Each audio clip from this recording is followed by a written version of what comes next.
श्री स्वामी समर्थ.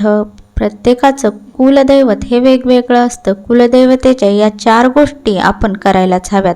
आपलं कुटुंब सुखी राहते.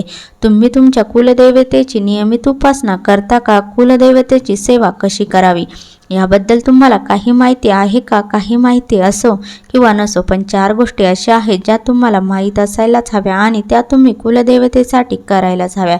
कोणत्या आहेत त्या 4 गोष्टी या व्हिडिओमध्ये आपण माहिती करून घेऊया. कुलदेवता हा शब्द कुल आणि देवता या 2 शब्दांनी मिळून बनला आहे. कुळाचे देवता ती कुलदेवता ज्या देवतेची उपासना केल्यावर मूलाधार चक्रातील कुंडलींनी शक्ती जागृत होते, म्हणजेच आध्यात्मिक उन्नतीला आरंभ होतो. ती देवता म्हणजे कुलदेवता. कुलदेवता ज्यावेळी पुरुष देवता असते तेव्हा तिला कुलदेव आणि जेव्हा ती स्त्री देवता असते तिला कुलदेवी म्हटलं जातं.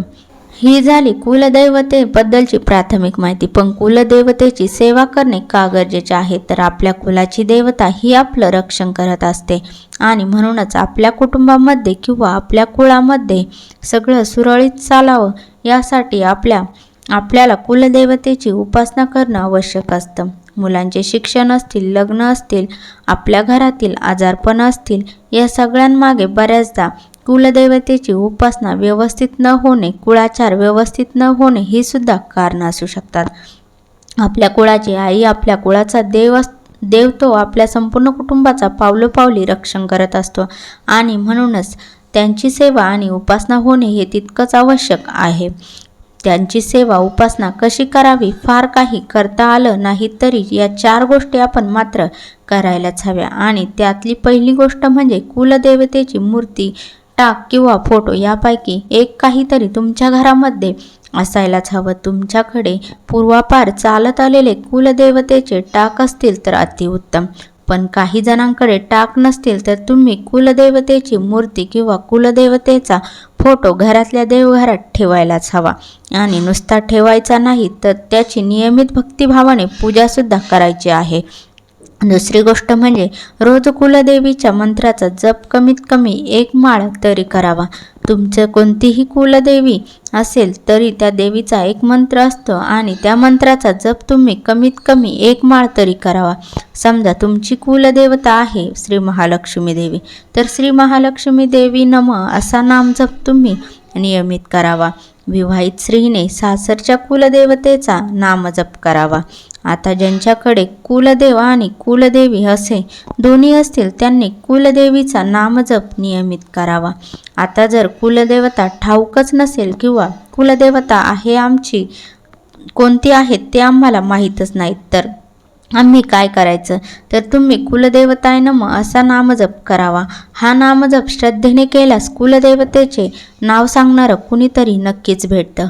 असा अनेक साधकांचा अनुभव आहे. श्री कुलदेवताय नमः हा जप देवतेच्या तारक तत्वाशी संबंधित असल्यामुळे कुलदेवता या शब्दातील दे हे अक्षर उच्चारताना थोडंसं लांबावं. त्यामुळे देवतेचे तारक तत्व जागृत होऊन त्या तत्वाचा लाभ आपल्याला होतो.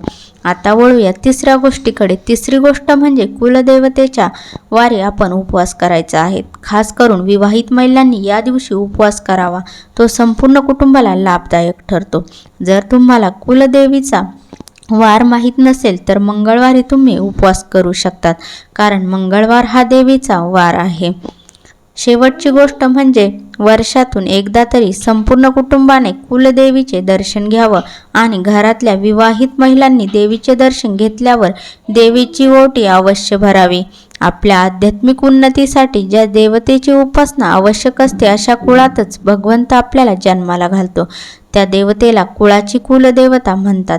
आध्यात्मिक प्रगतीसाठी कुलदेवतेची उपासना कशी करावी त्याविषयी शास्त्रीय माहिती जाणून घेतल्यास अध्यात्मालाही जलद प्रगती होते.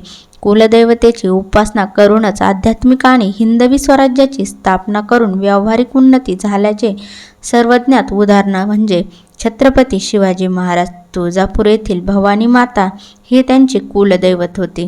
तिची मनोभावाने उपासना करूनच तिच्या कृपेने त्यांनी हिंदवी स्वराज्याची स्थापना केली.